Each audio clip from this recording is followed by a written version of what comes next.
No. Sa ilalim ng punong kahoy, nandito kaming Nagbablog. sa ilalim.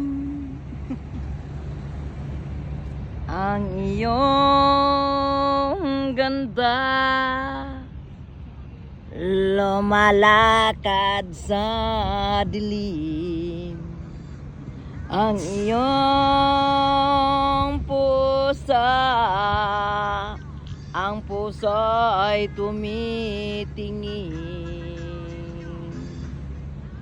Sa ilalim ng punong kahoy, may taong nya.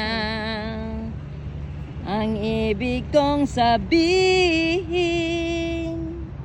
nagpahangin-hangin ang pusa.